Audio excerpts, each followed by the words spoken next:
ボンジュール。セーヌの源流を訪ねる旅、その続き2回目をお届けします。2001年6月21日、夏至の日。私は前日にディジョンに入っていて、駅から歩いて5分くらいのところにあるオテル・デ・ラ・ポストという宿に泊まっていました。5時15分起床。1年で一番昼の時間が長い日ではありますけれども、さすがにこの時間ではまだ暗くて、6時近くになってようやく日が昇ってくるというくらいでした。ホテルで朝食を用意してもらうにも早すぎだったので、私は前の日にパン屋さんでバゲットとパン・ド・カンパーニュの中間のような、あまり硬くない簡単に食べられるようなものを買っておいていました。半分をまだ暗い朝の部屋の中で食べて、あとの半分は道中のために取っておくことにしました。なんといっても目指すのは地図を頼りに訪ねる森の中です。レストランはおろか、パン屋さんさえあるとは思えなかったからです。キャンバス地のカメラバッグにはニコンの F4 が入っています。そう、この当時はまだフィルムカメラが優勢の時代だったのです。そしてフランスではとても珍しかったデジタルカメラ、オリンパスのカメディアも旅のお供です。替えのフィルムと予備のカメラレンズ、そして水、パン、ついでに化粧ポーチも入れたリュックをまず背中に固定して、右肩にはカメラバッグ、そして左肩には三脚というフル装備でいざ出発です。ホテルを出ると天気予報通りこの日はとてもいいお天気。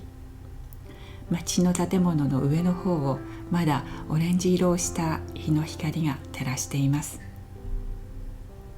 そして少し歩いて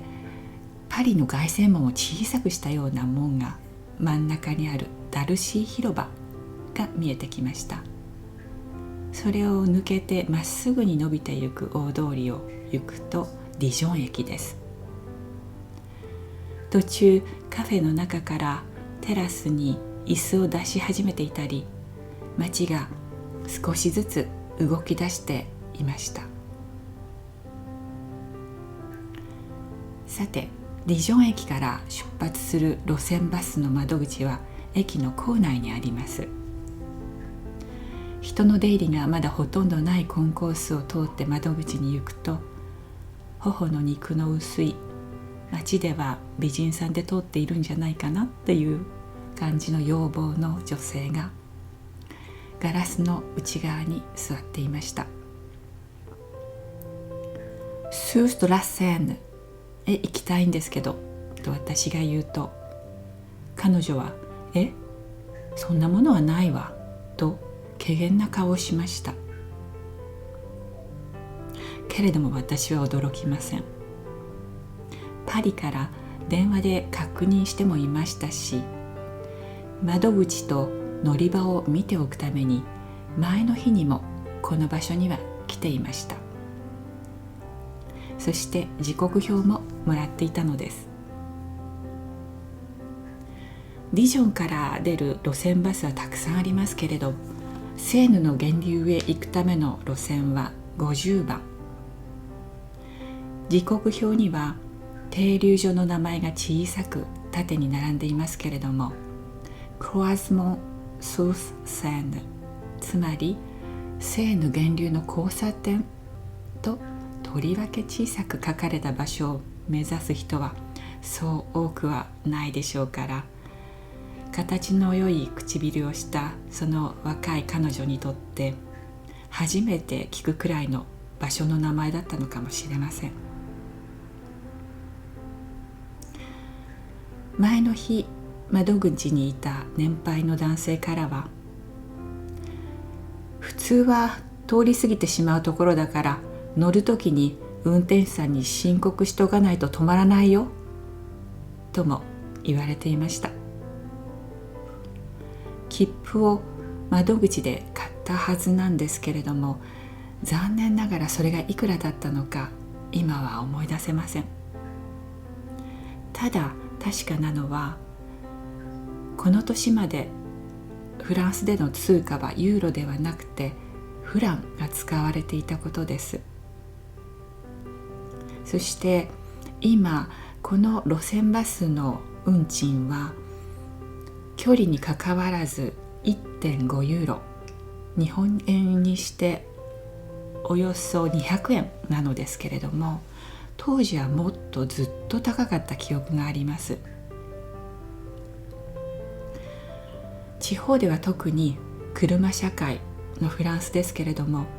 路線バスをもっと利用しやすくするために地方が助成金を出すことによってバスの料金が下がったのだろうなと思います。ここ20年自然なインフレが続いているフランスで、このバス料金は20年前よりも値段が下がったという珍しいケースだと思います。さて、お話を戻します。バスの乗り場はコンコースを抜けて駅の裏側にありました。6時5分、ロータリーにあるいくつかの乗り場にはすでにバスがスタンバイしているものもありました。正面に回って行き先表示を見ると、どれもシャティオンとは書いてありません。6時10分のバスはいつも遅れがちだからと電話で言われていましたが、10分に発車予定のバスはこの時点でまだ来ていませんでした。そしてバスを待っている人はロータリー全体を見回しても数人しかいませんでした。しばらくして車体の先頭にシャティオン・シュ・セーヌと表示されたバスがゆっくりとロータリーに入ってきました。運転しているのはショートカットの黒髪で眼鏡をかけた50代くらいの女性でした。乗り場に停車してドアが開きます。待ち構えていた私はステップを上ってマダムと同じ目線になったところで言いました。ソース・ドラッセンヌ。ソースという発音は今でも苦手です。当時はもっとフランス語ができませんでしたから、私が何度繰り返しても源流という意味を分かってもらえず、しまいにはああソースねと言い直されたり、一体どこが違うんだろうと腑に落ちなかったものです。ともかく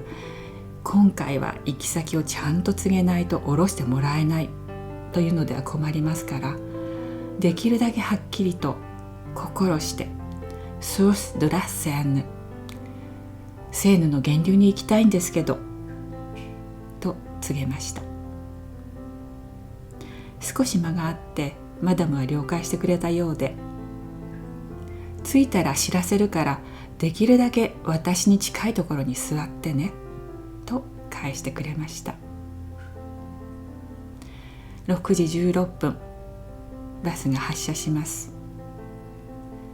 乗客は私ともう一人40代くらいの男性がいるばかりでした。